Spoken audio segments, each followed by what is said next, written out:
धर्मासाठी कसं जगायचं हे माझ्या छत्रपती शिवाजी महाराजांनी शिकवलं आणि धर्मासाठी कसं मरायचं हे माझ्या धर्मवीर शंभू राजांनी शिकवलं. ऐका, जिजाबाई साहेबांनी साकडं घातलं मला पुत्र होते आणि त्यांना एक तारा जन्माला आला, ते म्हणजे छत्रपती शिवाजी महाराज.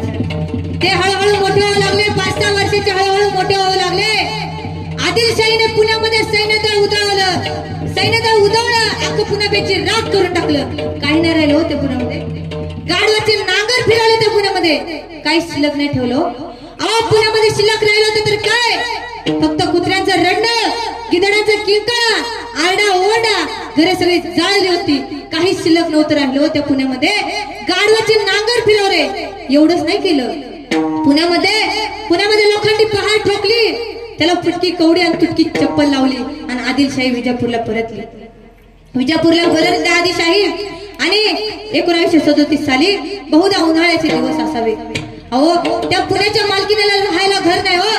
शहाजी राजे भोसले त्यांची जहागीरदारी असलेल्या पुण्यात जाऊन खाक झाले होते, स्मशान बनलं होतं, काहीच राहिलं नव्हतं त्या पुण्यामध्ये. बघितलं तर मोजून 2 ते 3 घरं आपला जीव मुठीत धरून तेथे राहत होते, ते काहीच राहिलं नाही पुण्यामध्ये. त्या अहो, पुण्याच्या मालकीनेला राहायला घर नाही. जिजाबाई साहेब झांबरे पाटलांच्या वाड्यामध्ये जाऊन राहू लागल्या आणि त्यांनी पहिला सण साजरा केला, गणेशोत्सव. कर्नापेठ गणेशोत्सव मंदिराचा जीर्णोद्धार सुरू झाला आणि जिजाबाई साहेब स्वराज्य स्थापनेची स्वप्न बघू लागली आणि पहिला किल्ला बांधला तो कोणता, तोरणा किल्ला बांधला. तोरणा किल्ला. माझ्या राजाची कीर्ती इतकी बेभान, इतकी कीर्ती वाढली माझ्या राजाची, हे त्या आदिलशाहीला दाखवलं नाही. आदिलशाहीने अफजल खानाला माझ्या राजाच्या भेटीला पाठवलं. कोणाला? अहो, त्या मूर्खाला पाठवलं, मूर्खाला माझ्या राजाच्या भेटीला. अरे, त्याला एवढी अक्कल नाही, त्याने कोणाच्या भेटीला आणि कोणाला पाठवलं. अफजल खानाला पाठवलं, एक मिठी मारली, किती फक्त एक मिठी मारली आणि अफजल खान गेला.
अफजल खानाला मारायच्या 10 दिवस आधीचा प्रसंग असा. सईबाई गादीवर झोपल्या होत्या. शेजारी 1.5-2 वर्षाचा संभाजी राजा एका दासीच्या मांडीवर खेळत होता आणि छत्रपती शिवाजी महाराज सईबाईंच्या जवळ आले आणि सईबाईंचा हात हातात धरला. सईबाईंच्या डोळ्यातून अश्रू यायला लागले. शिवाजी महाराजांना कळलं आपल्या पत्नीला काय म्हणायचे. शिवाजी महाराजांनी समजून घेतलं. शिवाजी महाराज म्हणले, सई रडू नका, मी संभाजी राजाच्या डोळ्यात अश्रू देखील येऊ देणार नाही, असं म्हटले आणि सईबाईंनी प्राण सोडले. ऐका, सईबाई जाताना काय म्हणले होते, शिवबा राजा हा छावा मी तुम्हाला देऊन जाते. अहो, ज्याचा बाप सिंह आहे ना, त्याचा पोरगा पण छावाच असणार, छावा. राजा काय म्हणायचे, अरे छावा आहे मी, छावा. यांची मजा नाही मला हात लावायची. औरंग्याचं थरथर कापायचं, थरथर माग असायचं. औरंग्या जवळ जायची ताप अजिबात नव्हती. अहो, काय वजन होतं माझ्या राजाचं, 220 किलो वजन. आपली कुठं 70-60 अगरबत्ती लावता, काहीच नाही. आपलं एक जाफर दिली असते का उत्तर पडलं असतं खाली. आपलं त्यांच्या पुढे काही चालणार नाही. अहो, 65 किलो तलवारीचे वार, ते 65 किलो तलवारीचे वजन दिवसातून 2दा झपायचे. आहार काय होता माझ्या राजाचा, 35 ते 40 भाकरी आपल्याला सकाळीच पुन्हा संध्याकाळी लेवती बस ते आहार माझ्या राजाचा आहार. आता त्यांची सर कोणला येणार नाही. पराक्रम किती होते माझ्या राजाचे 203 पराक्रम, एकही युद्ध न हारता एवढी मोठी माझ्या राजाची कीर्ती होती. ऐका औरंगजेबाचा जब 7 साल का था शुभा तब देखा था मैंने उसे, बहुत तेज तरार नजर थी उसकी, अब देखना है मुझे शोभा को. अहो आपण आदर्श नाही दाखवतो आपल्या मुलांना. आलाय आता छावा चित्रपट दाखवा कधीतरी. आम्ही बघितलं सगळ्यांनी, तुम्ही दाखवा. थिएटर मध्ये जर छावा चित्रपट चालू असेल ना, अहो 5-5 आणि 10-10 वर्षाची लेकर रडतो. आपल्या मुलाला दाखवा ना छावा. का नाही बदलणार त्याच्यात? तुम्ही छावा दाखवा. जर मुलात नाही बदल दिला तर मी कीर्तन करायला सोडून देईन. दाखवा तुम्ही छावा आपल्या मुलांना. आम्ही सगळ्यांनी बघितलाय छावा. अहो बघताना अहो काय माझ्या राजाचं हाल केलं. डोक्याच्या केसापासून पायाच्या नखापर्यंत अख्खं कातड काढलं माझ्या राजाचं, अख्खं कातड. तरी हल्ला नाही माझा राजा, असाच उभा होता. डोळ्यात बघितलं ना तो औरंगे हातभर माग सरकायचा. काय माझ्या राजाची जवळ द्यायची त्याची ताकद नव्हती होत. त्याचे सांगायचे त्याला मुघल सांगायचे बजूर उसके सामने में बच जाना, झपक्यात उलट पाडेल. त्याच्या समोर जायची ताकद नव्हती औरंगेची. औरंगे मुघलांनाच पाठवायचा.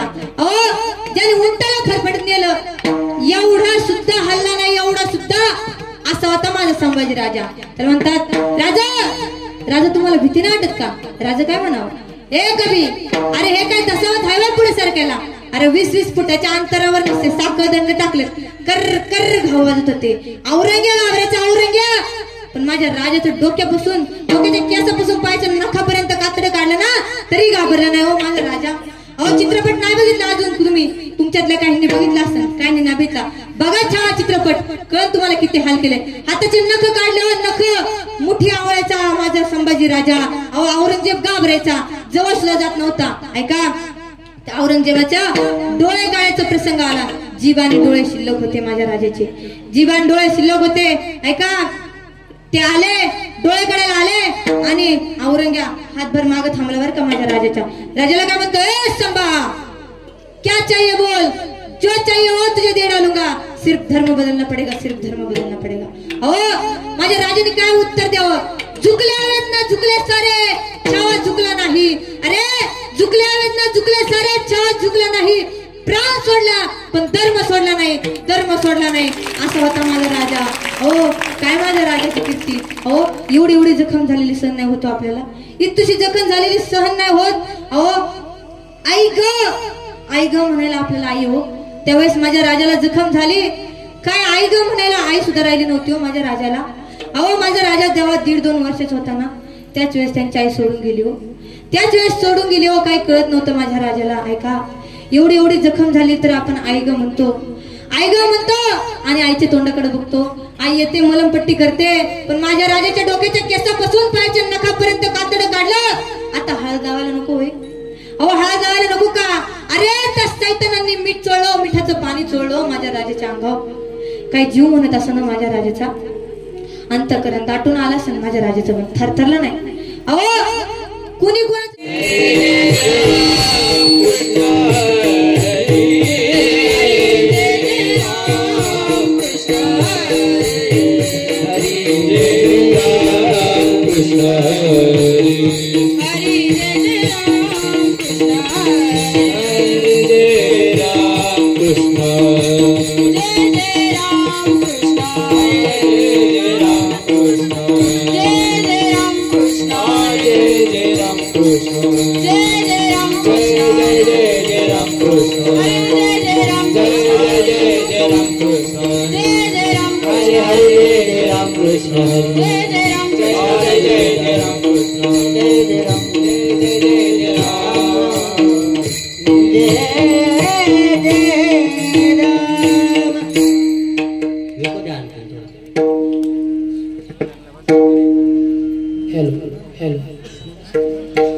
सुंदर ते ध्यान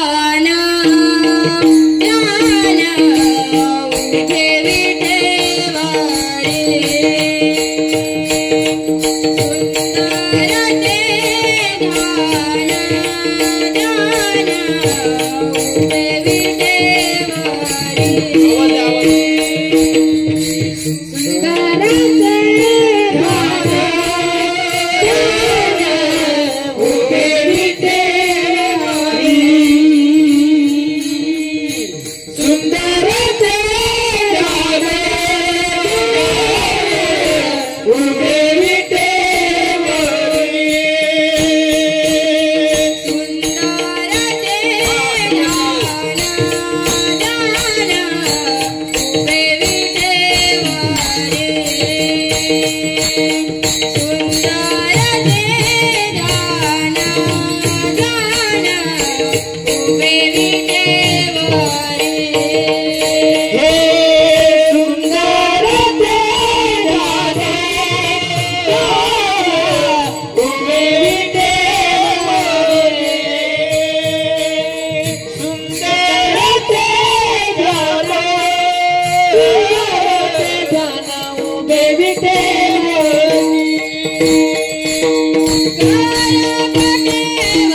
धर्माचे पालन करणे पाखंड खंडन हेच आम्हा करणे काम बीज वाढवावे नाम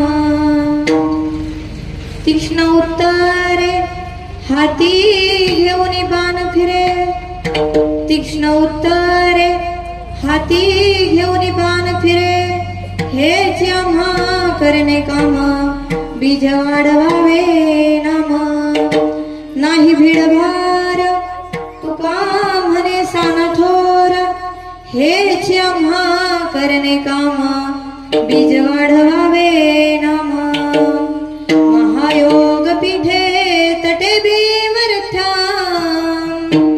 वरम पुंडलिकाय धातु मुनिंद्रे समागत्य तिष्ठं तमानंद कंदम परब्रह्मलिंगम भजे पांडुरंग करो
ओम नमो ज्ञानेश्वरा करुणा करा दयाळा तुमचा अनुग्रह लाधलो पावन झालो चराचरी मस्तक हे पाया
तस्मै श्री गुरुवे नमः।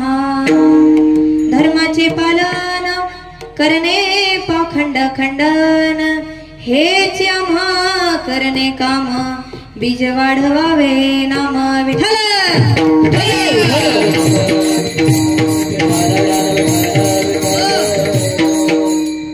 प्रस्तुत प्राप्त प्रसंगी कीर्तन रूपी सेवेसाठी निवडलेला अभंग श्रीमंत जगद्गुरु तुकोबरायांचे। तुकोबराय या अभंगात आपल्याला साधूचं कार्य सांगतात। आता प्रत्येकाचं कार्य वेगवेगळं असतं, आईचं कार्य वेगळं असतं, वडिलांचं वेगळं, प्रत्येकाचं कार्य वेगवेगळं असतं। तुकोबराय आपल्याला साधूचं कार्य का सांगतात। जीवनामध्ये दैनंदिन जीवनामध्ये काय काम केलं पाहिजे ह्याचं उत्तर तुकोबराय प्रस्तुत अभंगामध्ये सांगतात।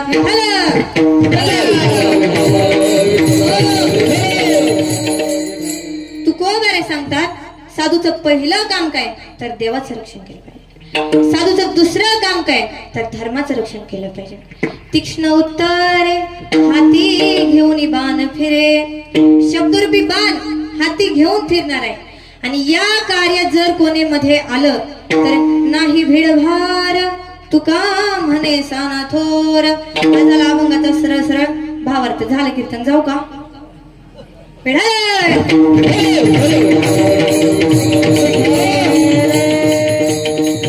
सेवेला सुरुवात करण्यापूर्वी गाण्यापूर्वी थोडासा अल्पसा हा परिहार देणं हे वाक्याचं कर्तव्य असतं आणि तो म्हणजे असा की सालाबाद प्रमाणे याही वर्षी आपला अखंड हरिनाम सप्ताह 73वा अखंड हरिनाम सप्ताह आणि आज तिसऱ्या दिवशीची कीर्तन रूपी सेवा आज माझ्यासारख्या मुलीच्या पदरात आली याचं मी भाग्य समजते. कीर्तनाचं काय नाही, आपलेच दाट आणि आपलेच होता. आता कीर्तनकार आपलंच गाव आपलंच कवर चाललं तरी काही टेन्शन नाही. ज्यांची मला आज गायनाचार्य म्हणून साथ लाभणारे ते माझे गुरुवर्य हरिभक्त परायण निलेशजी महाराज बोडके असतील, त्यांच्या सोबत असलेले कुणाल महाराज चव्हाण असतील, त्यांच्या सोबत असलेले शुभम महाराज मोरे असतील, शुभम महाराज जांभळे असतील आणि आमचे बाबूराव महाराज हुल्लोळे असतील. खरं सांगू का शुभम महाराज मोरे, तुम्हाला बघितलं का आम्हाला आमच्या बारके मुरादीची आठवण येते. आमच्या मुरादे महाराज तुम्ही सेम, काय बोलायचं. त्यांची मूर्ती लहान पण कीर्तिमान आहे. आवाज बघितला ना त्यांच्या मूर्तीपेक्षा वरती त्यांचा आवाज जातो. आज मृदुंगाचार्य म्हणून ज्यांची साथ लाभणारे ते आमचे समीर महाराज हुल्लोळे असतील. जुन्नर तालुक्याचं वैभव लगेच सम्राट म्हणून ज्यांची ओळख आहे ते आमचे सार्थक महाराज बोराडे असतील. ज्यांच्या स्थळाकरी म्हणून साथ लाभणारे ते आमच्या संस्थेचे बाळगोपाळ असतील. सर्वांचे चरणी नतमस्तक होते. चोपदार असतील आपले, सर्वांचे चरणी नतमस्तक होते. ग्रामदेवतेच्या चरणी नतमस्तक होते आणि कीर्तन रूपी सेवेला सुरुवात करते.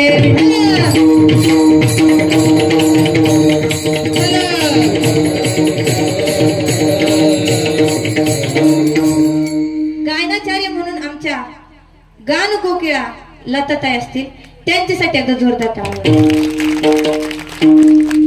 कीर्तनासाठी घेतलेला अभंग श्रीमंत जगद्गुरु तुकोबरायांचे. तुकोबरायांचा अधिकार काय थोडा नव्हता, एवढा मोठा माझ्या तुकोबरायांचा अधिकार होता. जग ज्या काळाला घाबरत तो काळ माझ्या तुकोबरायांच्या घरी येऊन काम करायचा. आपल्याला तो काळ माहिती नाही. तो मरण नावाचा जो काळ आहे ना त्या काळाचा मात्र आपण विचार केला नाही. त्या काळाला आपण घाबरतो पण तो काळ माझ्या तुकोबरायांच्या घरी येऊन काम करायचं.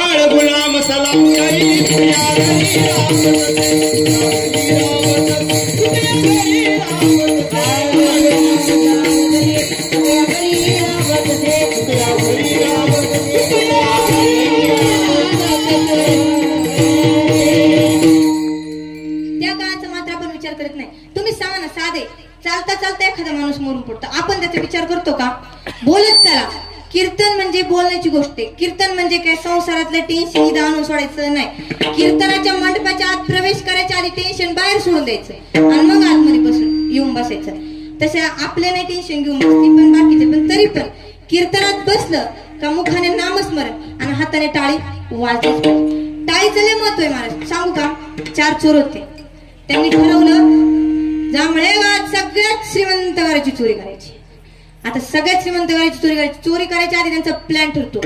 4-5 दिवस ते रोज त्या घरात व्हायचे, पण त्या घराला चौकोन 7 फूट इंच वरती भिंत बांधली होती, तटबंदी होती पूर्ण साईडने.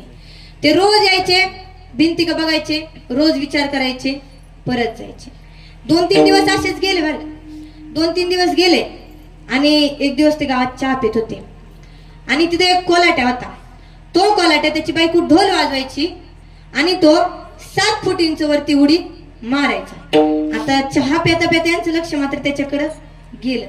लक्ष गेलं आणि यांनी बघितलं की हा किती 7 फूट इंच वरती उडी मारतोय, याचा आपल्याला कुठेतरी उपयोग होणार असं म्हटले. त्याच्याकडे गेले, त्याला म्हणले एका उडीचे किती घेतो बोल. म्हणले 500 रुपये. 500 नाही 1000 देतो तुला बघतो उडी मारायला. हा म्हणले मारतो, काही टेन्शन नाही, मारतो. बर, संध्याकाळ झाली, आला तो कोलाटी आला, हे 4 चोर सुद्धा आले. हा मार उडी. आता थांबा, उडी मारीन काय म्हणलं तो, मी उडी मारीन, पहिला माझ्या बायकोला डोळ वाजवायचा म्हणजे मी कीर्तन करीन, पण तुम्ही पहिली टाळी वाजवायची.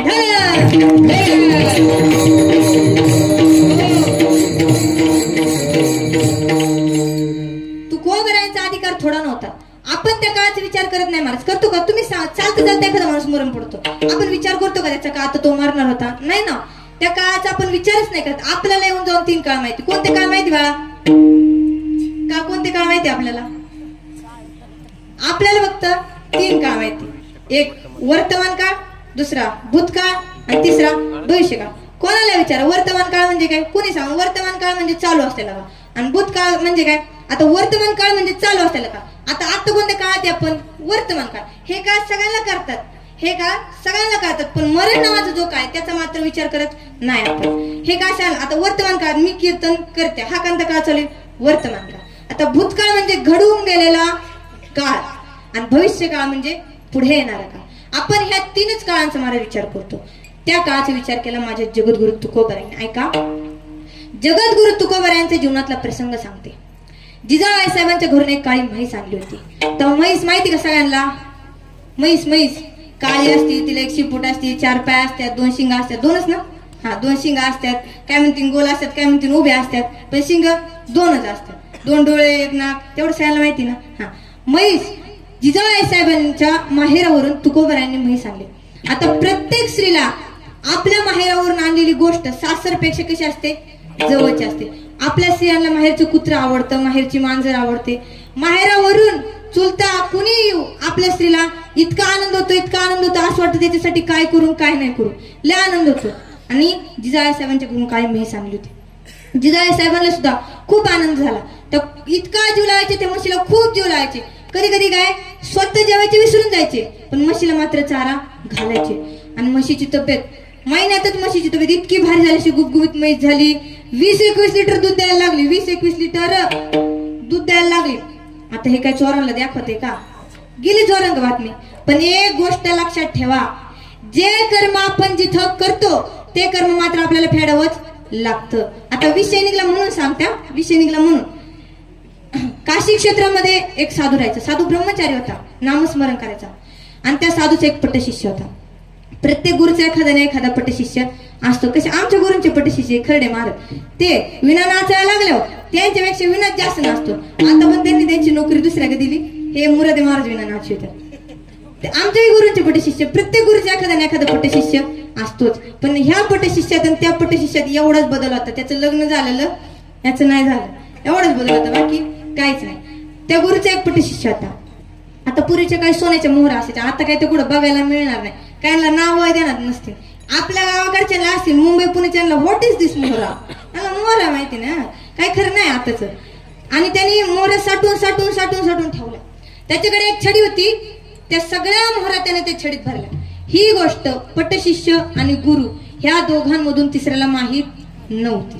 फक्त पटशिष्य गुरु दोघांमध्येच माहिती होती, तिसऱ्याला ही गोष्ट मात्र काय माहिती नव्हती. आता गुरुच्या साधूच्या मनात आलं, आपण भंडारा घातला पाहिजे, मग साधूने किराणा स्टोर वाल्याला बोलवलं. आता आपण कसं काय स्वयंपाकाचं नियोजन असलं आचार्याला विचारतो, हे किती किलो लागन, ते किती किलो लागन. तसं साधूने किराणा स्टोर वाल्याला बोलवलं. त्याला सांगितलं मला भंडारा घालायचंय. ते किराणा स्टोर वाला म्हणला चालेल बाबा, पण मला कॅश लागतील पैसे. बाबा म्हणले तू कसली काळजी करतो, मी आहे ना, पैसे देतो, तू घाल भंडारा पैसे देतो म्हणल्यावर दुकानदाराने भंडारा घातला. मंडप बिंडप टाकून सगळा खर्च 20-21 लाखापर्यंत गेला. अतिशय छान नियोजन केलं. 20-21 लाखापर्यंत सगळा खर्च गेला. आणि भंडारा घातला, सगळा कार्यक्रम उरकला. आणि मग तो दुकानदार कोणाकडे आला? बाबांकडे आला. बाबांना म्हटलं बाबा भंडारा घातला, तुम्हाला मी म्हटलं आधीच मला कॅश पैसे लागतील, तुम्ही म्हणले तू घाल भंडारा, मी आहे पैसे द्यायला. मग आता भंडारा सगळं घालून झालं. बाबा आता माझ्या पेमेंटची वेळ आली.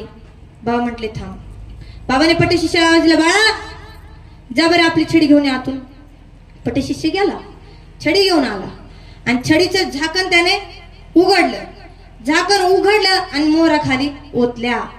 पण मोहरा खाली ओतल्या, तुम्हाला वाटलं सगळ्या मोहरा खाली गळाल्या, पण पुढचं ऐकून घ्या, त्याच्यातून एकही मोहरा खाली गळाली नाही. हे कोणी बघितलं? किराणा स्टोरवाल्याने बघितलं. तो म्हटला बाबा तुम्ही म्हटले भंडारावाला मी कॅश पैसे देतो. बाबा मी तुमच्या भरोशावर राहिलो. बाबा तुम्ही माझं अख्खं दिवळ काढलं, मी भंडारा घातला, माझे अख्खे पैसे नासवले आणि आता तुमच्याकडे द्यायला पैसे नाही. बाबांना हा अपमान सहन झाला नाही. बाबांना माहित होतं मोहरा घेणारा कोण आहे. गोष्ट कोणामध्ये होती? दोघांमध्ये गोष्ट होती. बाबांना माहित होतं मोहरा घेणारा कोण आहे. बाबांना काही अपमान सहन झाला नाही. बाबांनी गंगेत उडी मारली आणि बाबा गेले. वर्षाने त्या पटशिष्याला एक मुलगा झाला. तो मुलगा हळूहळू मोठा व्हायला लागला. आज जन्मलेलं मोठंच होतं म्हणायला, मोठंच होतं ना. हा, हळूहळू मोठा व्हायला लागला. 10 वर्षाचा झाला आणि तो सारखा आजारी पडायचा. सारखा आजारी पडायचं म्हणजे नेमकी त्याला काय होतं? रक्ताचे उलटे व्हायचे त्याला. त्याच्या वडिलांनी धन दौलत गाडी बंगला सगळं विकलं, मुलासाठी सगळा दवाखान्यात खर्च केला, पण मुलगा मात्र बरा झाला नाही. शेवट मुलगा म्हणला, बाबा तुम्ही माझा भंडारा घाला. बापाने काय म्हणावं, अरे बाळा तुझ्या दवाखान्यासाठी मी सगळा पैसा नासवला, आता भंडारा घालायला माझ्याकडे रुपया सुद्धा शिल्लक नाही बाळा. बाबा ते मला काही सांगायचं नाही, बाबा तुम्ही भंडारा घाला, कर्ज काढा, कोणाकडून उसने घ्या, पण बाबा तुम्ही भंडारा घाला असं सांगितलं.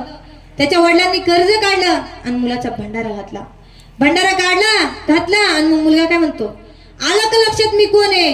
मी तुझा मुलगा नाही, मी तुझा गुरु आहे. आणि तू कोण आहे? माझा पटशिष्य. म्हणजे जे कर्म आपण जिथं करतो ते कर्म मात्र आपल्याला फेडावंच लागतं. विठाला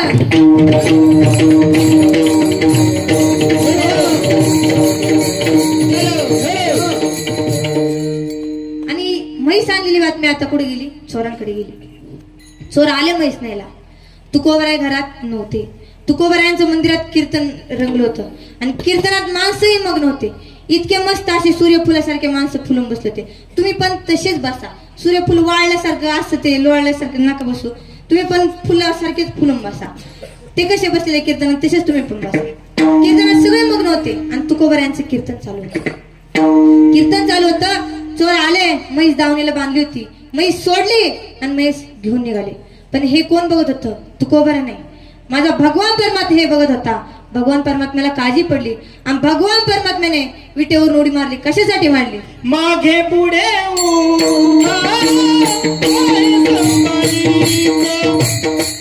मागे पुढे मागे पुढे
केलं आणि भगवान परमात्मा आला.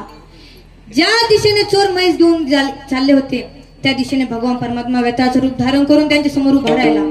हाताची नखं वाढेल, केस वाढलेले, हाताची नखं वाढलेले, केस वाढलेले, भयानक अवतार केला, हातात भाला आणि देव त्यांच्या पुढे वेताळाचं रूप धारण करून उभा राहिला. त्यांच्या पुढे येऊन देव उभा राहिला. ते घाबरले, ते दुसऱ्या गल्लीतून निघाले.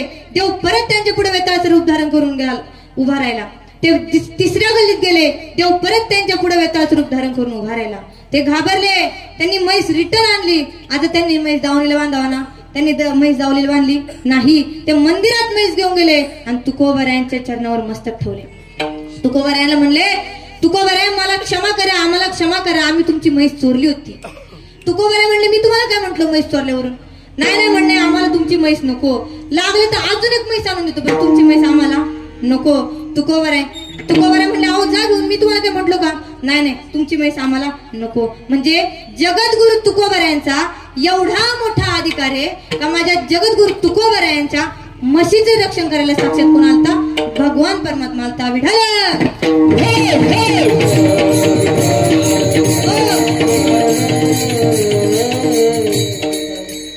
तुकोबराय जीवनामध्ये जगत असताना 3 प्रकारे जगले. किती प्रकारे? तुम्ही बोलत चला, तुम्ही टेन्शन घेऊन बसू नका. तुम्ही टेन्शन घेतलं का माझ्या डोक्यावर टेन्शन, तुम्ही फ्री सोडून द्या टेन्शन. मग अशी सांगितलं आता जरी मंडपात घेऊन आले असेल तर बाहेर दे फेकून. टेन्शन घेऊ नका, फ्री बसा, बोलत चला तुम्ही. मुखाने नामस्मरण आणि हाताने टाळी वाजलीच पाहिजे. कीर्तन टेन्शन घ्यायची गोष्ट नाही. कीर्तनात नाचलं पाहिजे, कीर्तनात आनंद घेतला पाहिजे. नाचू कीर्तनाचे रंगी, नाचू कीर्तनाचे रंगी, नाचू कीर्तनाचे रंगी, नाचू कीर्तनाचे रंगी, नाचू कीर्तनाचे रंगी, नाचू कीर्तनाचे रंगी, नाचू कीर्तनाचे रंगी, नाचू कीर्तनाचे रंगी, कीर्तनाचे रंगी, ज्ञानदीप लावू जगीरा, कीर्तनाचे रंगी, ज्ञानदीप लावू जगीरा, नाचू कीर्तनाचे रंगी, ज्ञानदीप लावू जगीरा, कीर्तनाचे रंगी, ज्ञानदीप लावू जगीरा, ज्ञानदीप लावू जगीरा, नाचू कीर्तनाचे रंगी, नाचू कीर्तनाचे रंगी, नाचू कीर्तनाचे रंगी, नाचू कीर्तनाचे रंगी, नाचू कीर्तनाचे रंगी.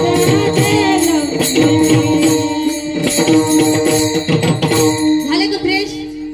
झाले का फ्रेश? झाले का? आवाज येतो का? हो फ्रेश झाले का? बोला बोला, फ्रेश झाले का नाही? आम्ही सांगत चला असं. तुकोबर आहे 3 प्रकारे जगले. आता बोला किती प्रकारे? 3 प्रकारे. क्रमांक 1 साधक तुकोबर आहे, क्रमांक 2 सिद्ध तुकोबर आहे आणि क्रमांक 3 संसारिक तुकोबर आहे. 12 वर्षापर्यंत तुकाराम महाराज सामान्य मुलांसारखे खेळ खेळले. सामान्य मुलांसारखे म्हणजे कसे? आपले विटी दांडू आसन, हुतुतू आसन, असे सामान्य 8 चल्लस पूर्वीचे खेळ बर का. लिंगोरचे असल, आबदोबे असल, सगळे सामान्य खेळ. आताचे सामान्य खेळ राहिले नाही. आता आला मोबाईल, मोबाईल मध्ये बरेच गेम आले, पबजी आले असन, ते बरेच गेम आले असे. आपल्या मुलांकडे ते आता जुन्या काळचे. मुलांना विचारलं ना, बाळा तू विटी दांडू खेळला? तो व्हॉट इज दिस विटी दांडू? त्याला काय कळणार नाही. बाळा तू आबदोबी खेळला का? ते नाही आम्हाला माहिती. ते म्हणते काय असतं आबदोबी? आम्हाला नाही माहिती. पण पूर्वी खेळ सामान्य असायचे. आणि तुकोबर आहे 12 वर्षापर्यंत सामान्य मुलांसारखेच खेळ खेळले. 12 वर्षानंतर बोलोबारायांचे केस पिकले आणि बोलोबारायांच्या मनात विचार आला का आपण संसाराचा कारभार तुकोबरायांच्या हाती दिला पाहिजे. तुकोबरायांच्या हाती संसाराचा कारभार दिला. तुकोबराय संसार करू लागले. संसार करत असताना चारही बाजूने तुकोबरायांकडे पैसे यायचा. आता ते 4 काम करायचे. कोणते? एक महाजनकी, दुसरं सावकारकी, तिसरं किराणा मालाचे दुकान आणि चौथं शेती. किराणा मालाचं दुकान चालवत असताना पंचकृषीतले सगळे दुकानदार किरकोळ माल म्हणा, मोठा माल म्हणा, सगळा माल न्यायला कोणाकडे यायचे? तुकोबरायांकडे यायचे. सगळा माल न्यायला. ते शेतीचा व्यवसाय करत असताना मिरच्यांचा व्यवसाय करायचे. कसला? मिरच्यांचा.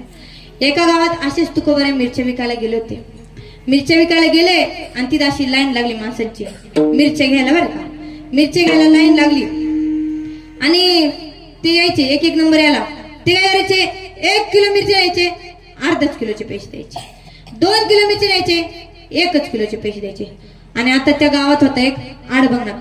प्रत्येक गावात एक ना एक आडभंगनाथ असतोच. मी म्हणत नाही आपल्या गावात हाय ना, असं एखादा आडभंगनाथ तर बेटा कीर्तन झालं. हा, प्रत्येक गावात एखादा आडभंगनाथ असतोच. त्या गावात पण एक आडभंगनाथ होताच आणि तो पण त्या लाईनीत उपस्थित होताच. आला त्याचा नंबर आला बरं. आला मिरच्यांचं पोते न्यायला.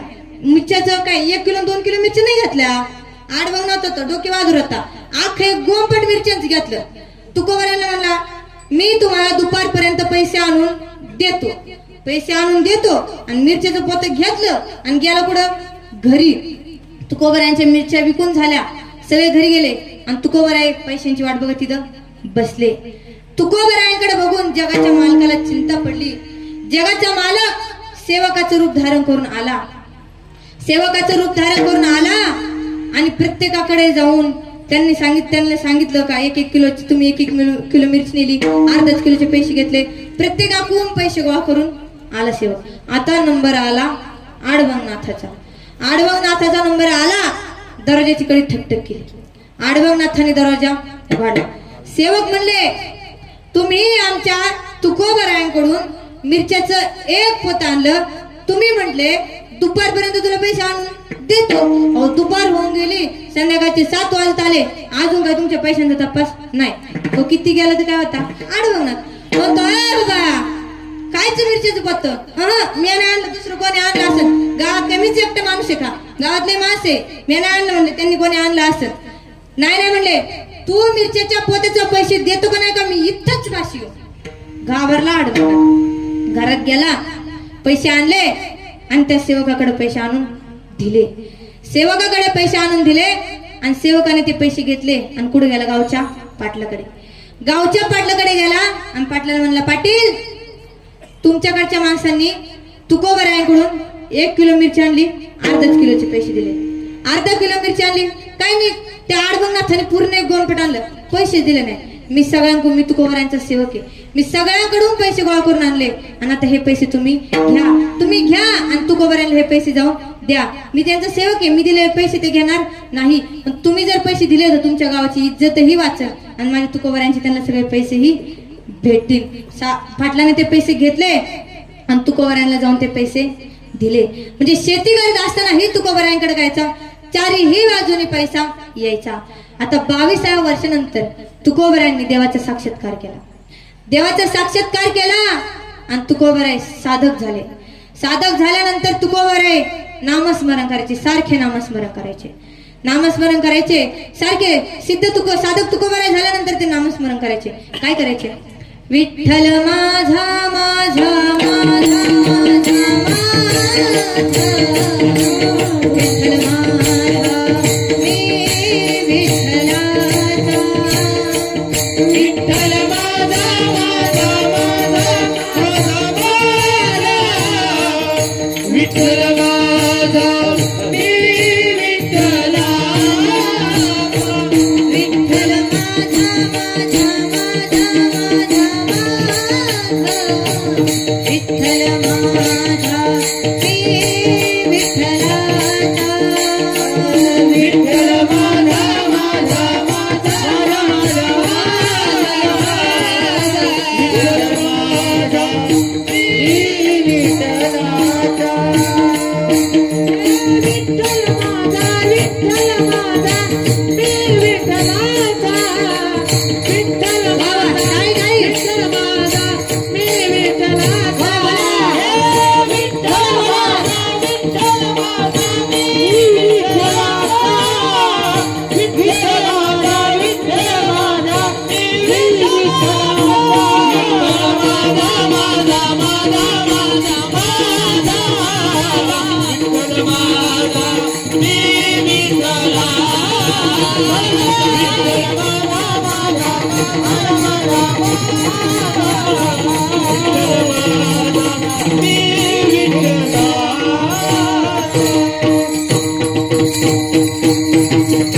टाळी वाजवा महाराजांनी प्रमाण दिलं का टाळी झालीच पाहिजे, सांगायची गरज नाही. नामस्मरण करायला लागले तुकोबराय. नामस्मरण करता करता ते सिद्ध तुकोबराय झाले. तुकोबराय एक दिवस भंडारा डोंगरावर नामस्मरण करत होते. नामस्मरण करत होते आणि काही नाही देखवलं नाही. शेजारून एक स्त्री चालली होती. स्त्री म्हणजे ती तमाशातली होती. थोडक्यात काय नटी म्हणतात ना, ती नटी समोरून चालली होती. 4-5 लोकांना ते देखवलं नाही. म्हणजे काही काही गावात असतात, दुसरं पुढे चाललं का त्याचा पाय मागे खेचायचा आणि त्यांना ते देखवलं नाही. ते म्हणले तू जायचं आणि तुकोबरायांचं नामस्मरण काय करायचं? भंग करायचं. म्हणशील तेवढे पैसे मी तुम्हाला देणार. आजकाल पैशासाठी लोक काहीही करायला तयार आहे, काही काही जीव द्यायला तयार आहे पैशासाठी. आता तिला यांनी पैशाचा लालच दिला. ती गेली तुकोबरायांच्या समोर जाऊन आणि तुकोबरायांच्या समोर जाऊन ती नृत्य करायला लागली. नृत्य करायला लागली आणि तुकोबरायांच्या मुखातून उद्गार आले, जाईव जाईव माते तेरी सायासे, जाईव जाईव माते तेरी सायासे, हो आम्ही विष्णुदास कैसे दोहे दोहे, आम्ही विष्णुदास कैसे दोहे, जाईव माते तेरी सायासे, जाईव माते तेरी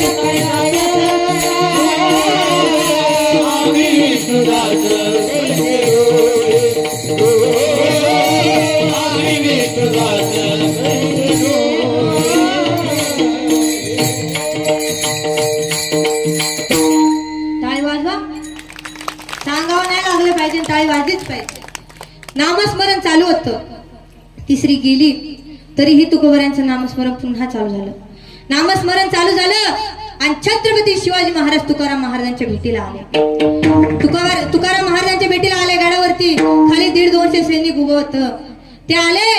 तुकोबरायांचं नामस्मरण चालू होतं. तुकोबरायांची त्यांनी भेट घेतली आणि ते निघाले. म्हणले तुकोबराय जातो आता. तुकोबराय म्हणले राजा थांबा, राजा आले तुम्ही, काहीतरी जेवण करून जा.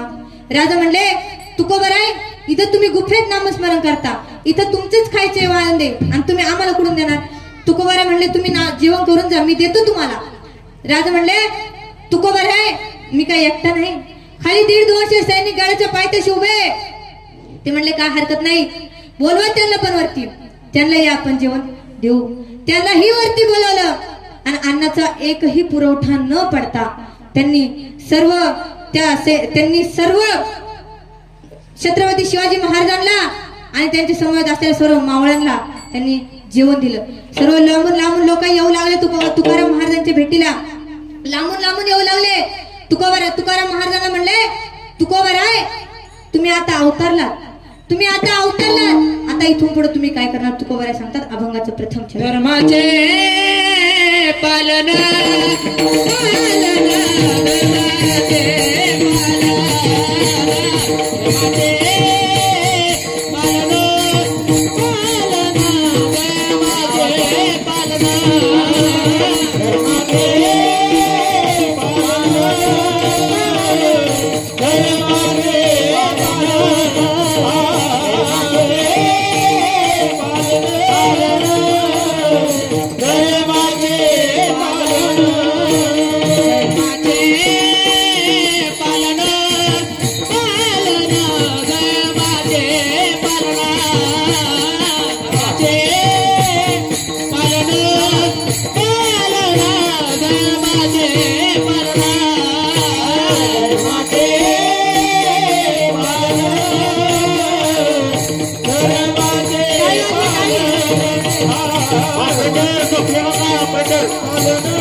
धर्मासाठी कसं जगायचं हे माझ्या छत्रपती शिवाजी महाराजांनी शिकवलं आणि धर्मासाठी कसं मरायचं हे माझ्या धर्मवीर शंभू राजांनी शिकवलं. ऐका जिजाबाई साहेबांनी साकडं घातलं मला पुत्र होऊ दे आणि त्यांना एक तारा जन्माला आला ते म्हणजे छत्रपती शिवाजी महाराज.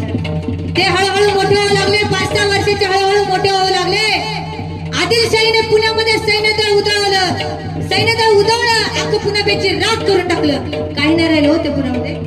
गाडवाचे नांगर फिरवले त्या पुण्यामध्ये, काही शिल्लक नाही ठेवलं.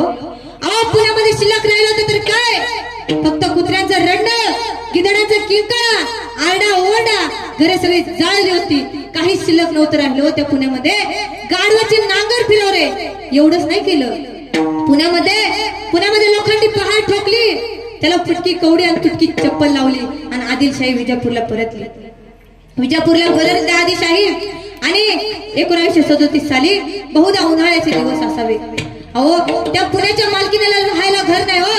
शहाजी राजे भोसले यांची जहागीरदारी असलेल्या पुण्यात जाऊन खाक झाले होते, स्मशान बनलं होतं, काहीच राहिलं नव्हतं त्या पुण्यामध्ये.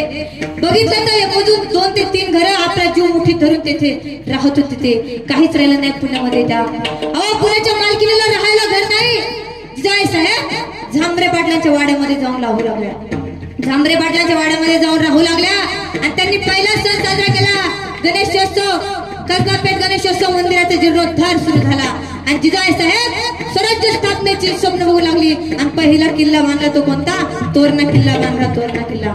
माझ्या राजाची कीर्ती इतकी बेभान, इतकी कीर्ती वाढली माझ्या राजाची, हे त्या आदिलशाहीला दाखवलं नाही. आदिलशाहीने अफजल खानाला माझ्या राजाच्या भेटीला पाठवलं. कोणाला? अहो त्या मूर्खाला पाठवलं, मूर्खाला, माझ्या राजाची भेटीला. अरे त्याला एवढी अक्कल नाही, त्याने कोणाच्या भेटीला आणि कोणाला पाठवलं? अफजल खानाला पाठवलं. एक मिठी मारली, एक किती, फक्त एक मिठी मारली आणि एक मिठी मारली आणि अफजल खान गेला. गिरशी खरी किरटा परी हरी भगवा ध्वज, गिरशी खरी किरटा परी हरी भगवा ध्वज. उगवला तारा तिमिराला करता शिवाजी राजा, उगवला तारा तिमिराला करता शिवाजी राजा. हे उगवला तारा तिमिराला करता शिवाजी राजा, शिवाजी राजा.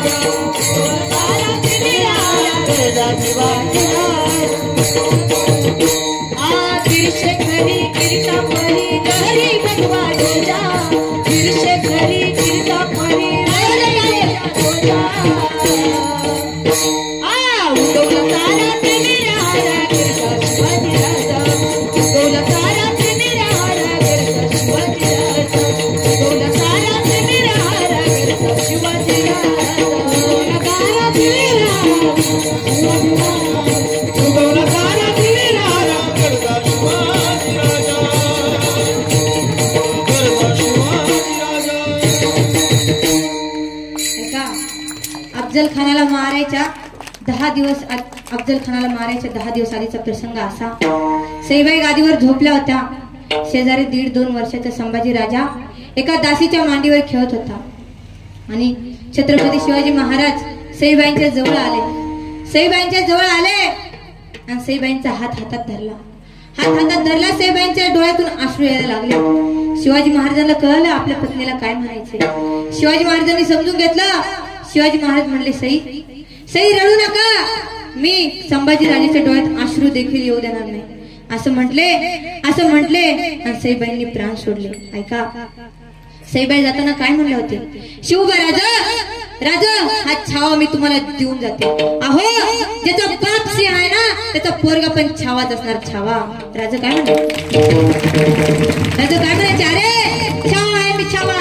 यांची मजा नाही मला हात लावायची. औरंग्याचा थरथर कापायचा, थरथर माग असायचा. औरंग्या जवळ जायची ताप अजिबात नव्हती. अहो काय वजन होतं माझ्या राजाचं? 220 किलो वजन. आपली कुठं 70-60च्या अगरबत्ती लावता, काहीच नाही. आपलं एक जापड दिली असते का उत्तर पडलं असतं खाली. आपलं त्यांच्या पुढे काय चालणार नाही. अहो 65 किलो तलवारीचे वार, ते 65 किलो तलवारीचे वजन दिवसातून 2दा झपायचे. आहार काय होता माझ्या राजाचा?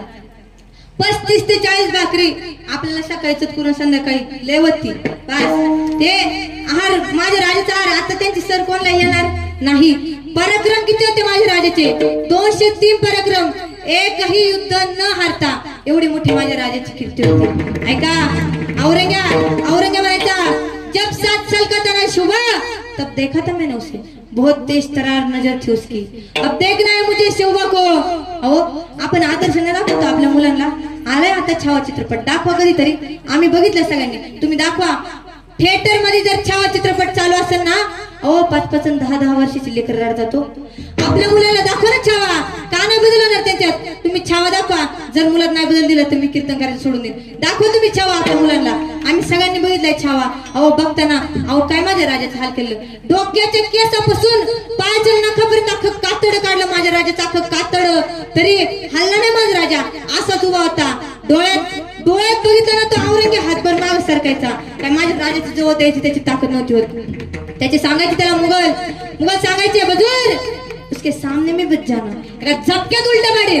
त्याच्या समोर जायची ताकद नव्हती औरंगजेबाची. औरंगजेब मुघलांनाच पाठवायचा. ज्याने उंटाला खरफडत नेलं एवढा सुद्धा हल्ला नाही, एवढा सुद्धा असा होता माझा संभाजी राजा. तर म्हणतात राजा तुम्हाला भीती नाही वाटत का? राजा काय म्हणावं, ए कवी अरे हे काय दसावत हायवे पुढे सरकायला, अरे 20-20 फुटाच्या अंतरावर नसते साखळ दंड टाकले कर कर घाव वाजत होते. औरंगजेब पण माझ्या राजाचं डोक्यापासून डोक्याच्या केसापासून पायाच्या नखापर्यंत कातडं काढलं ना तरी घाबरला नाही हो माझा राजा. चित्रपट नाही बघितला अजून तुम्ही, तुमच्यातल्या काहींनी बघितला असेल, काहींनी नाही बघितला. बघा छान चित्रपट, कळ तुम्हाला किती हाल केले. हाताचे नख काढले, नख मुठी आवळायचा माझा संभाजी राजा. औरंगजेब घाबरायचा, जवळ सुद्धा जात नव्हता. ऐका, औरंगजेबाच्या डोळे गाळायचा प्रसंग आला. जीवाने डोळे शिल्लक होते माझ्या राजाचे, जीवाने डोळे शिल्लक होते. ऐका, ते आले, डोळे काढायला आले आणि औरंगजेब हातभर माग थांबला बरं का माझ्या राजाच्या. राजाला काय म्हणतोय, संभा क्या चाहिए बोल, जो चाहिए वो तुझे दे डालूंगा, सिर्फ धर्म बदलना पडेगा, सिर्फ धर्म बदलना पडेगा. माझ्या राजाने काय उत्तर द्यावं, झुकले आहेत ना झुकले सारे, छावा झुकला नाही. अरे झुकले आहेत ना झुकले सारे, छावा झुकला नाही. प्राण सोडला पण धर्म सोडला नाही, धर्म सोडला नाही. असा होता माझा राजा.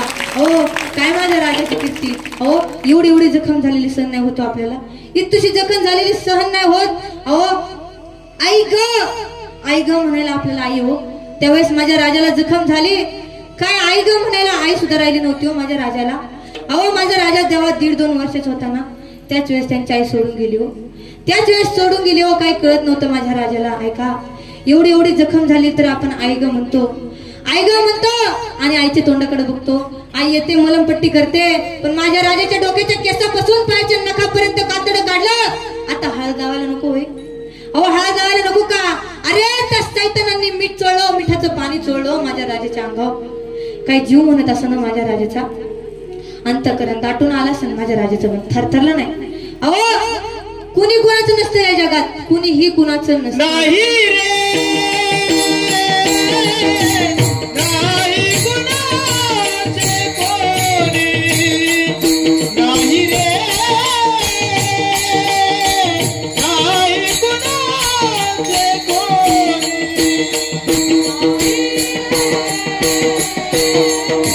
नाही कुणाचे कोणी,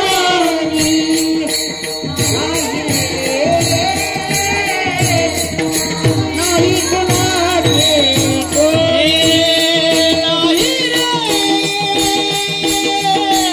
नाही कुणाचे कोणी, नाही रे नाही कुणाचे कोणी.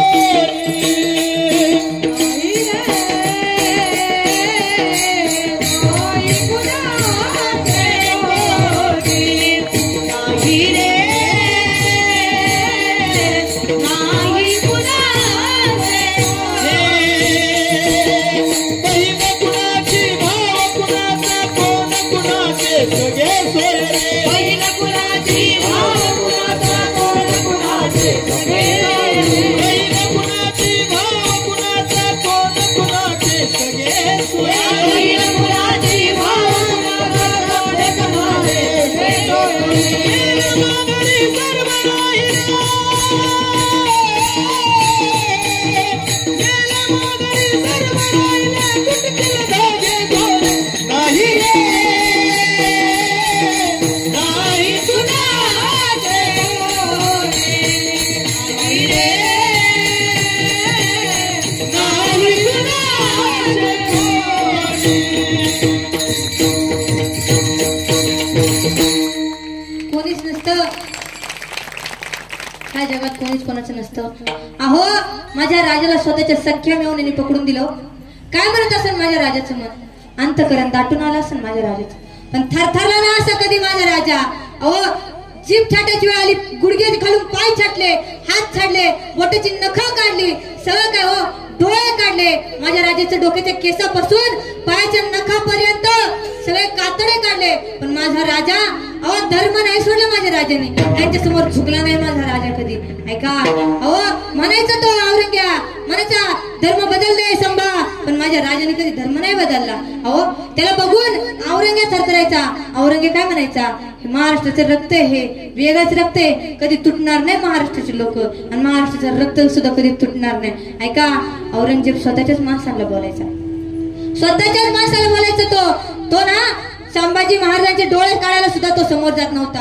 राजाचे डोळे काढायला आले का राजाची मान खाली असायची, राजाची मान जरी वर केली ना हातभर माग मुघल सरायचे, हातभर महाग सरायचे. हो लय लय हो, तो औरंगजेब घाबरायचा. हो माझ्या राजाला हिंमत नव्हती त्याची माझ्या राजासमोर जायची, म्हणून मुघलांना पाठवायचा. अहो मुघलांना पाठवायचा, एक झटका दिला ना मुघल माग पडायचे माग. माझ्या राजाचा काय अधिकार होता. अहो काय म्हणायचं तो औरंग्या, अरे निकम्मो बुस्ताको, बघा स्वतःच्याच माणसाला शब्द वापरते. हो अरे निकम्मो, इस जैसा शूरवीर धैर्यवान तेजस्वी तरार पुत्र हमारे जनाद खाने में क्यों नहीं पैदा हो. अरे औरंग्या, अरे तुला बोलायला लाज वाटली पाहिजे ना औरंग्या. अरे आमचा संभाजी राजा काय तुझ्या जनाद खाण्यामध्ये जन्माला यायला आलता होय.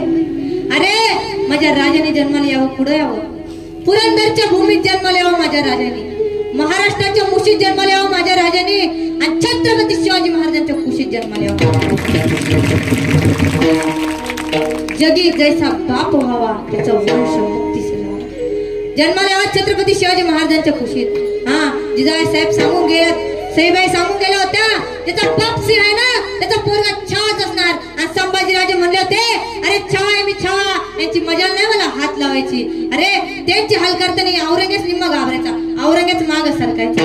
ऐका सरकन नरड्यावरून तलवार फिरली, जगदंब आई साहेब आबासाहेब म्हणलं, धर्मासाठी कसं जगायचं हे माझ्या छत्रपती शिवाजी महाराजांनी शिकवलं, आणि धर्मासाठी कसं मरायचं हे माझ्या धर्मवीर शंभू राजांनी शिकवलं.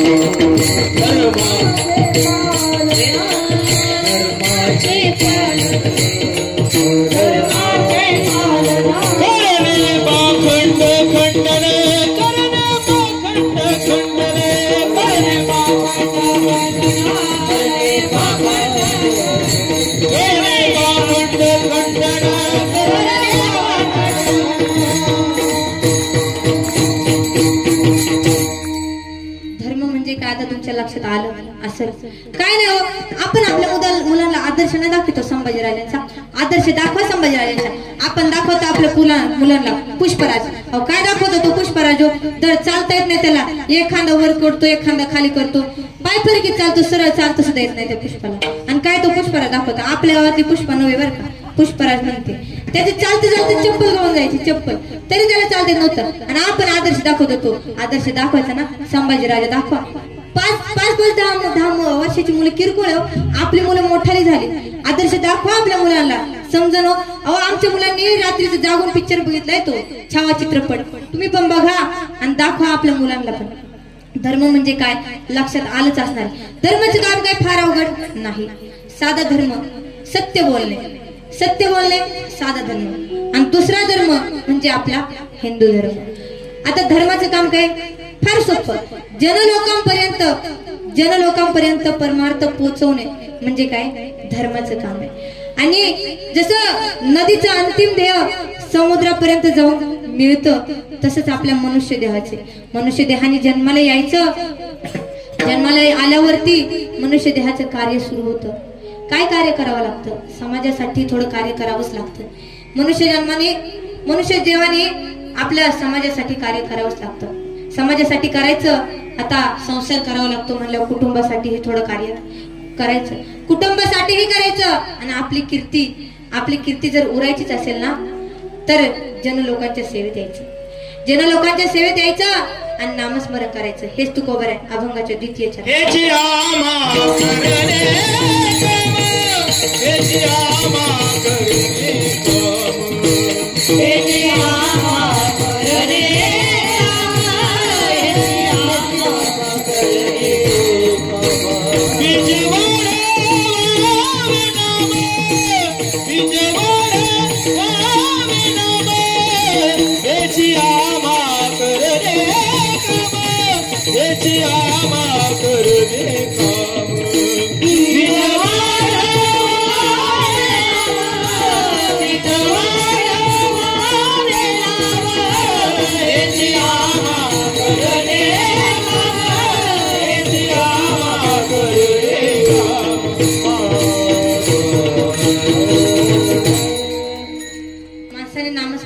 केलंच पाहिजे, नामस्मरण झालंच पाहिजे.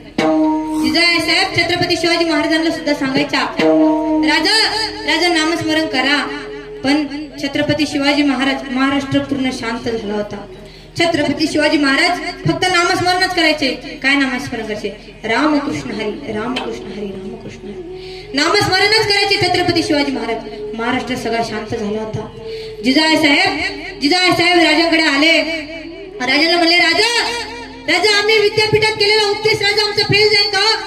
राजा आम्ही तुमच्या हातात तलवार दिली हो राजा तुम्ही नामस्मरण करा. पण नामस्मरण करता करता तुमच्या हातात तलवार शोभते आणि जगद्गुरु तुकोबर यांच्या गळ्यात टाळ शोभतो. राजा तुम्ही नामस्मरण करा. पण राजा महाराष्ट्र शांत झाला, अख्खा महाराष्ट्र शांत झालाय. तुम्हाला तलवार हातात घ्यावीच लागेल राजा. कुठे आम्ही दिलेली तलवार? कुठे? आम्ही तुम्हाला रयतेचं रक्षण करण्यासाठी तलवार दिलती हातात, आम्ही तुम्हाला शेतकऱ्यांचं रक्षण करण्यासाठी तलवार हातात दिलती. राजा नामस्मरण करा राजा नामस्मरण. जिजाबाई साहेब जगद्गुरु तुकोबरायांकडे गेला. त्यांना सांगितलं, अहो आम्ही केलेला उपदेशाचा उपयोग तो छत्रपती शिवाजी महाराजांवर झालाय. अहो काहीतरी करा. पण माणसाच्या नामामध्ये जास्त ताकद असते आणि देवापेक्षा देवाच्या नामामध्ये जास्त ताकद असते. ऐका, ज्यावेळेस सेतू बांधायचा होता त्यावेळेस सगळी वानर सेना एकत्र जमली आणि दगडावर राम नाम लिहायचे आणि कुठे टाकायचे? पाण्यात टाकायचे. राम नाम लिहायचे आणि दगड पाण्यात टाकायचे. हे कोण बघत होतं? प्रभू रामचंद्र. आता नाम त्यांचंच होतं, ते बघत होते. संध्याकाळच्या वेळेस जेवले आणि ते पण आले नदीजवळ. तिथे आले त्यांनी पण ते केलं. त्यांनी काय केलं? उचलला दगड टाकला पाण्यात, उचलला दगड टाकला पाण्यात, उचलला दगड टाकला पाण्यात, उचलला दगड टाकला पाण्यात, उचलला दगड टाकला पाण्यात. काय बोलले मी? नाही आलं का लक्षात? परत सांगतो. उचलला दगड टाकला पाण्यात, उचलला दगड टाकला पाण्यात, उचलला दगड टाकला पाण्यात, उचलला दगड टाकलं पाण्यात. आलं का लक्षात? काय बोलले मी? दगड नाही, उचलला दगड टाकलं पाण्यात, उचलला दगड टाकलं पाण्यात. बोला, तुम्ही बोला आता. आलं का लक्षात? काय बोलले मी? हे बघत होते मागून हनुमंतराय बघत होते. हनुमंतराय आले, पाठीवर हात ठेवला. संगीत बंद करा. संगीत पाठीवर हात ठेवला आणि म्हणले, तुम्ही त्या दगडावर राम नाव टाका, बघा दगड तरतोय का. प्रभू रामचंद्रांनी केलं तसं. दगडावरती राम नाम टाकलं आणि दगड कुठे टाकला? पाण्यात टाकला. दगड पाण्यात टाकला आणि तरला ना दगडवर. हे कोणाला कळलं? राक्षसाला कळलं. राक्षसाची सेना घाबरली आणि ते दुसऱ्या दिवशी आले. त्यांनी एवढा मोठा दगड घेतला. म्हणले, सरा माग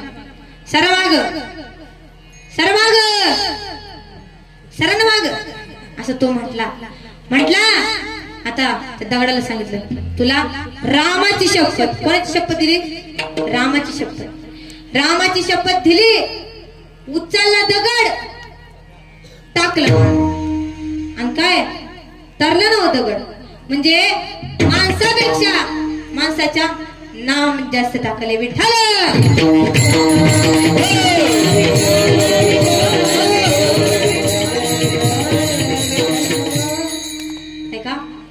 भोजराजाला माहिती नव्हतं गांगुतेले कुठे गेला, किती दिवस कुठे गेला. भोजराजाला काहीच माहिती नव्हतं. पण गांगुतेले मात्र गायब होता. कवी कालिदास गायब होता आणि भोजराजाला हे काय माहिती नव्हतं. शेजारच्या गाववाल्यांना कळलं आणि त्यांनी सांगितलं का आम्हाला तुमच्याशी काय करायचंय? शास्त्रवाद साधायचा आहे. भोजराजा म्हणले, चालेल, पण आम्हाला किती दिवस द्या? 8 दिवस द्या. 8 दिवस द्या सांगितलं आणि 8 दिवस द्या सांगितलं. मग 8 दिवस गेले आणि भोजराजा असे रस्त्याने चाललेले. उदास चेहरा होता त्यांचा, पर तोंड सोडून चालले होते. समोरून एक मध्यम वयाचा, हातात काठी, एक डोळा नव्हता, एकच डोळा होता, त्याचं नाव होतं गांगुतेले. तो आला, समोरून आला आणि त्याने भोजराजाला त्याने बघितलं. आता राजा तो उदास दिसला म्हणून यांनी विचारलं, काय झालं? तुम्ही एवढं उदास का दिसता? ते उदास होते, थोडे रागत बोलले, तुला काय कळणार माझी अडचण सांगून, आणि तू काय करणार मी तुला अडचण सांगितल्यावर? ते म्हणले, सांगत खरं, झालं माझ्या परीने काही तर करतो मी, असे म्हटले. आणि त्यांनी सगळं काही सांगितलं. ते म्हणले एवढंच आहे ना, काय टेन्शन नका घेऊ. त्यांचे संग शास्त्रवाद सांगतील कवी कालिदासांचे गुरु, त्यांचे संग गुरु साधतील कवी कालिदासांचे गुरु, त्यांचे संग शास्त्रवाद साधतील असं सांगितलं. आता सांगितलं ते म्हणले कवी कालिदासांचे गुरु कोण? हे काय हा पठ्ठ्या, मी आहे ना म्हणले. हा तुम्ही काय लोड ना घेऊ, त्या सांगून जाऊ 8 दिवसांनी शास्त्रवाद साधायला. गेले बाकीचे दिवस. आता शास्त्रवाद साधायचा दिवस आला. शास्त्रवाद साधायचा दिवस आला आणि ते घरून भाकरी आणि एक असं दयाचं गाडगं ते घेऊन निघाले. निघाल्यानंतर एका साईडला शेजारच्या गावचा पंडित आणि एक साईडला तो गांगुतेले म्हणजे कवी कालिदासांचा गुरु म्हणून बसलेला तो. त्यांचा शास्त्रवाद सुरू व्हायच्या आधी त्यांनी एक सूचना मांडली. शास्त्रवाद करायचा पण कसा? खानाखुनांनी करायचा. कसा करायचा? खानाखुना. त्या खानाखुना नाही बरं का, त्या नाही तर आपल्यातले असते छान ते म्हणते त्या खानाखुना, त्या नाही तर तुमच्या खानाखुना वेगळ्या. ह्या शास्त्रवादातल्या खानाखुनांचं चालू आहे आपलं. बाकीच्या खानाखुना डोक्यात घेऊ नका. शास्त्रवादातल्या खानाखुना चालू. समोरच्याने एक बोट वर केलं, इकडे कवी कालिदासांच्या गुरुने 2 बोट वर केलं. त्याने 5ही बोट पंच उभारला, त्याने बुक्की दाखवली. त्याने तिकडून 7 बोट वर केली, त्याने 7 बोट वर करून मध्ये आडवी रेष ओढली. त्याने तिकडून असं केलं, त्याने काय दयाचं गाडगं पुढं केलं. शास्त्रवाद संपला. शास्त्रवाद संपला आणि त्यांनी सांगितलं तुम्ही शास्त्रवाद जिंकले. जिंकल्यानंतर गांगुतेलेकडचा एक माणूस तिकडे गेला. कस काय आम्ही शास्त्रवाद जिंकलो बरं, काय केलं नेमके? ते म्हणले मी एक बोट वर करून विचारलं का एक ब्रह्म आहे. तुमच्याकडच्यांनी सांगितलं 2 बोट वर करून सांगितलं एक ब्रह्म आणि एक माया आहे. मी 5 बोट वर करून सांगितलं काय 5 पंचमहाभूत आहे. त्यांनी काय बुक्की दाखवली आणि सांगितलं ते पंचमहाभूत असून ते कसे एक जीव आहे. मी 7 बोट वर केली का सांगितलं मी 7 समुद्र आहे. त्यांनी 7 बोट वर करून मध्ये आडवी रेष ओढली आणि सांगितलं 7 समुद्र आहेत पण त्यांच्यामध्ये काय पर्वत आहे. मी विचारलं कोणता? त्यांनी दह्याचं गाडगं पुढं करून सांगितलं कोणता पर्वत? दधी पर्वत. आता आले कोणाच्याकडं? गांगुतेलेला. तुम्ही कस काय शास्त्रवाद जिंकले?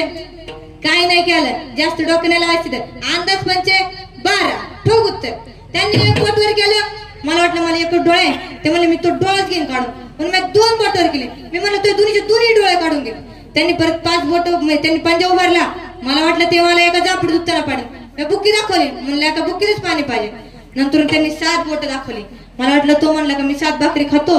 मी 7 बोट दाखवून मध्ये आडवी रेष ओढली आणि मी काय म्हणलं मी सकाळी 3:30 आणि संध्याकाळी 3:30 अशा खातो.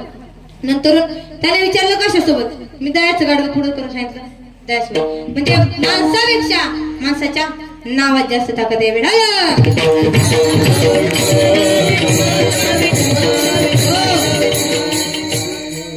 देवाच्या नामात जास्त ताकद आहे. कशात? नामात.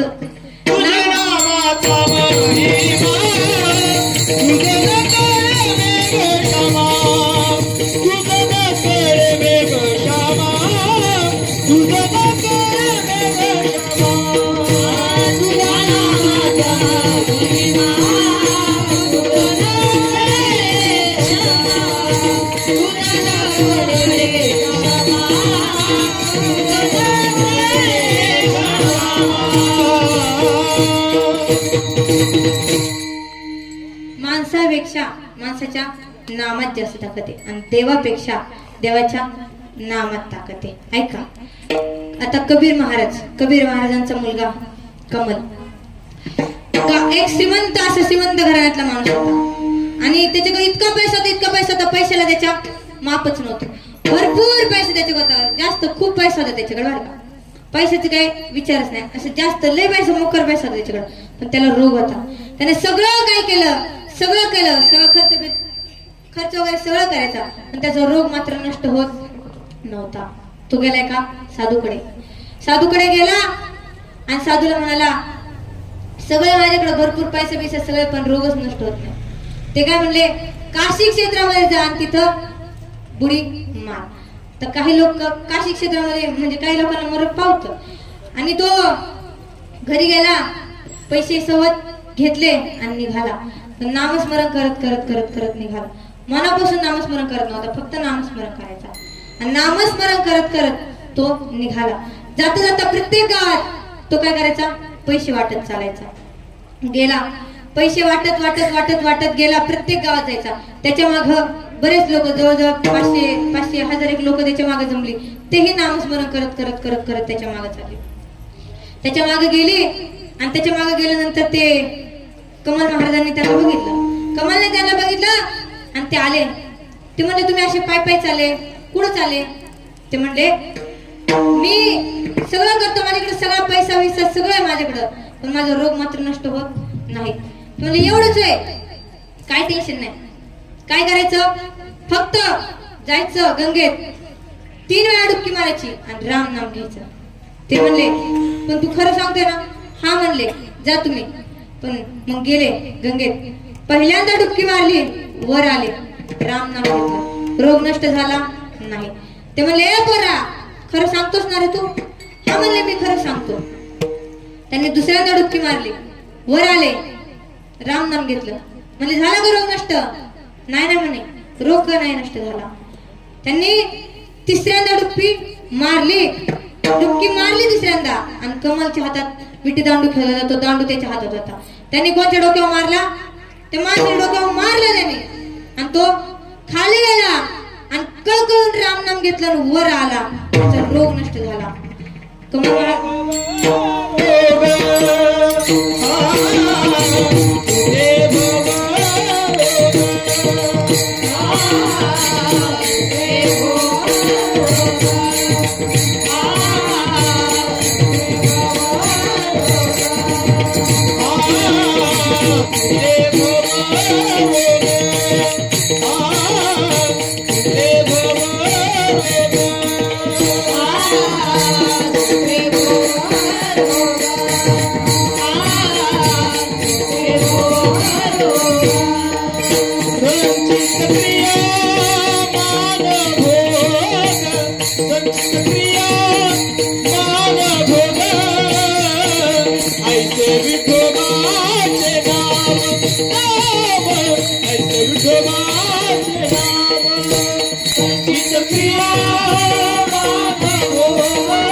कमल महाराज घरी गेले, कबीर महाराजांकडे गेले.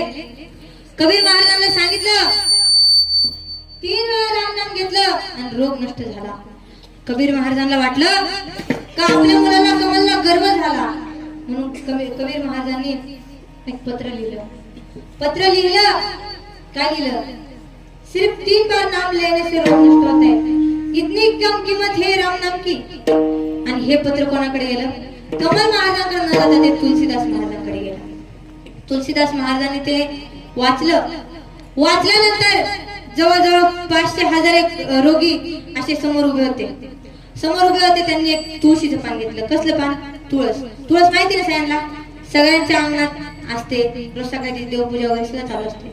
तुळशीचं नाम घेतलं आणि तुळशीचं एक पान घेतलं, त्या पानावर राम नाम लिहिलं आणि ते पाण्यात बुडवलं आणि त्या 500 रोगींच्या अंगावर शिंपडलं. त्या रोगींचा रोग नष्ट झाला. त्याला इतका आनंद झाला, ते परत गेले आणि परत त्यांना सगळं सांगितलं. कबीर महाराजांना वाटलं यांचा गर्व काय संपला नाही. यांचा गर्व काय संपला नाही. त्यांनी परत सांगितलं, इतनी कम किंमत है राम नाम की. म्हणजे माणसापेक्षा माणसाच्या नावात जास्त ताकद आहे. माणसाचं त्यांनी रामाला बोलवलं नव्हतं, त्यांनी फक्त रामाचंच नाव लिहिलं. कसलं? रामाचंच नाव लिहिलं होतं त्यांनी. पण राम नाव लिहिलं, ते तुळशीचं पान फक्त राम नाव लिहिलं. ते पानात बुडून त्या 500 रोगींच्या अंगावर शिंपडलं आणि त्यांचा रोग काय झाला? नष्ट. माणसापेक्षा, देवापेक्षा त्यांच्या नामात जास्त ताकद राहते.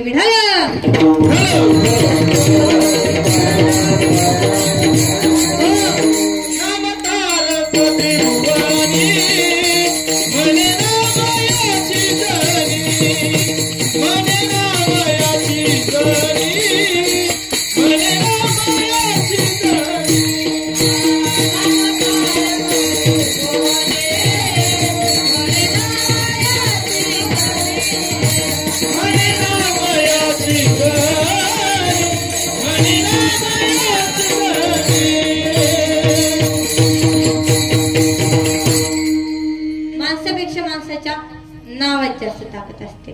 जसं रामाच्या पेक्षा बघितलं, सेतू बांधायच्या टायमाला राम उचलायचं दगड टाकायचं पाण्यात, उचलायचं दगड टाकायचं पाण्यात. त्याने ज्या वेळेस दगडावर राम नाम लिहिलं त्यावेळेस दगड पाण्यात तसे तरले नाही. नावात जास्त ताकद राहते माणसात नाही. तुम्ही नामस्मरण करा, प्रत्येक वेळेस नामस्मरण करायचं, मनापासून करायचं, कळकळीने नामस्मरण करायचं. नामस्मरण जर केलं तर देवाची प्राप्ती, तशी नाही. नामस्मरण माणसाने केलंच पाहिजे. विठ्ठल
हात वर करा, प्रेमाने भजन करा. विढोबार कुमाई, विढोबार कुमाई, विढोबार कुमाई, विढोबार कुमाई, विढोबार कुमाई, विढोबार कुमाई, विढोबार कुमाई, विढोबार कुमाई. काय करावं विको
कामामध्ये काम घेतलंच पाहिजे. तुम्हाला एक जवळचं साधं उदाहरण सांगताय का?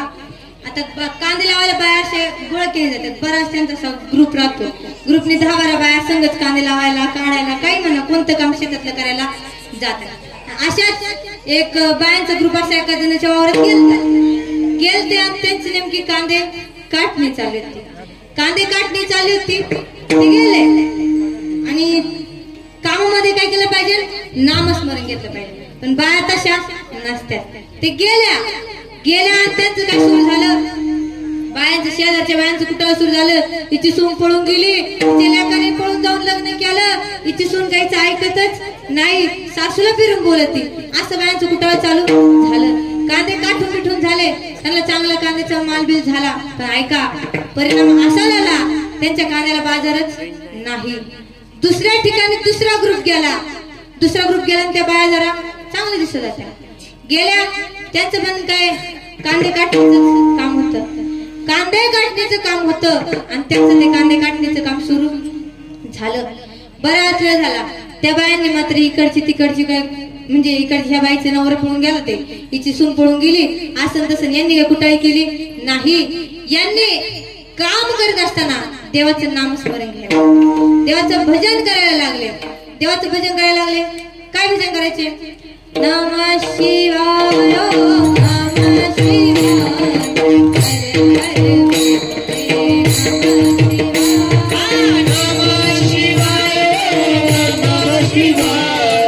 हरे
असं त्या बायांचं नामस्मरण सुरू झालं.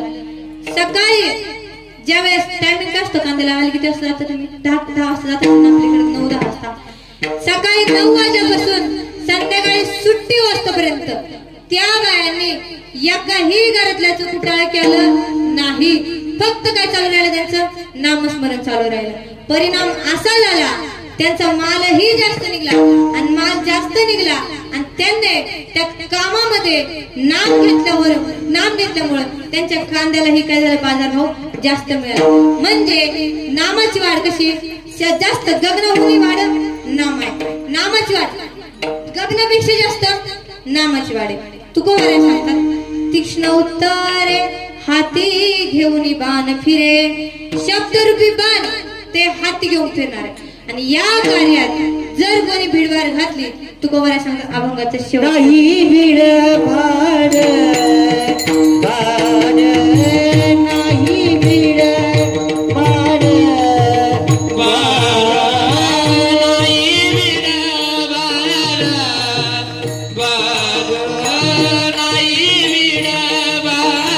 नाही भिड भाड नाही भिड भाड नाही भिड भाड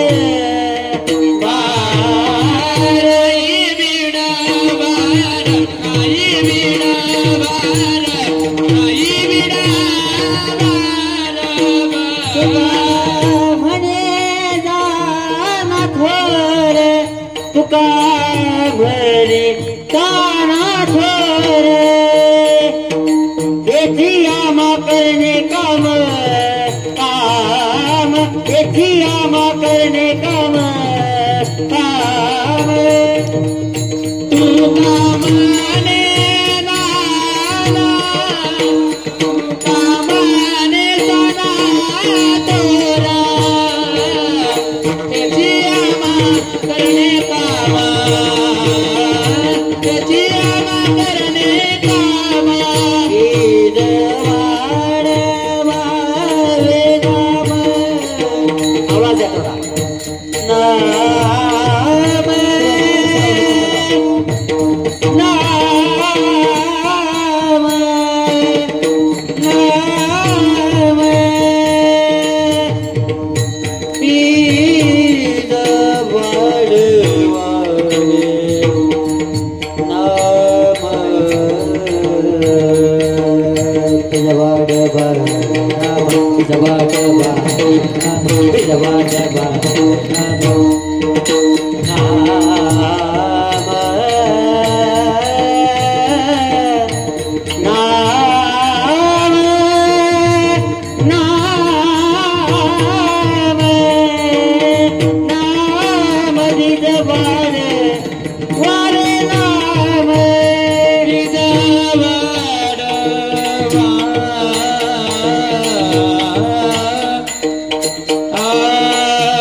समीर महाराज भुलवळे असतील, आमच्या संस्थेचं वैभव, संस्थेचे आधारस्तंभ सार्थक महाराज बोराडे असतील, त्यांच्यासाठी एकदा जोरदार टाळ्या.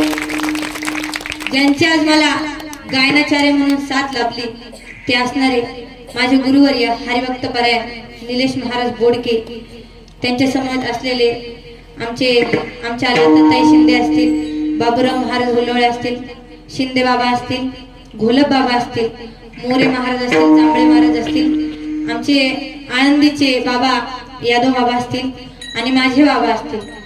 सर्व गायनाचार्यांसाठी सुद्धा एकदा जोरदार टाळ्या. हे सगळं झालं, पण माझा आवाज आज तुमच्यापर्यंत पोहोचवण्यासाठी ज्यांनी ब्राह्मणवाड्यावरून इथपर्यंत त्यांची माईक सिस्टीम आणली ते असणारे माझेच मामा, त्यांच्यासाठी एकदा जोरदार टाळ्या.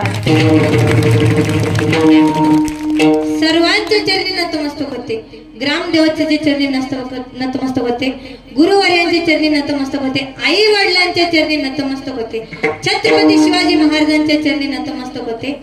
आलेले सर्व पाहुणे, जांभळावर आपले शिंदवाडीवरून आलेले असतील पाहुणे, ब्राह्मणवाडीवरून आले असतील, वागदऱ्यातून खुंटेवाडी, इकडे बदगी काळेवाडी, लांबून लांबून आलेले, सगळ्यात लांबून आलेले आमचे डोंगरे सर असतील आणि त्यांच्या आलेला स्टाफ वगैरे काय असतील त्यांच्यासाठी सुद्धा जोरदार टाळ्या. त्यांचेही मी मनापासून आभार मानते आणि सेवेला पूर्णविराम देते. जय विठ्ठल.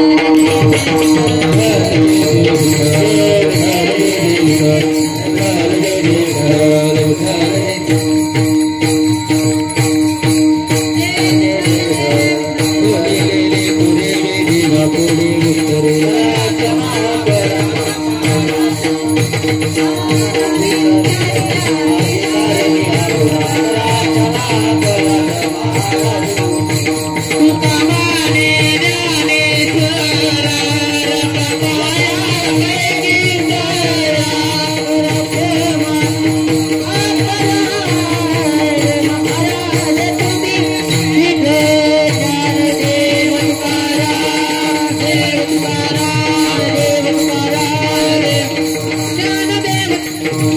तुकाराम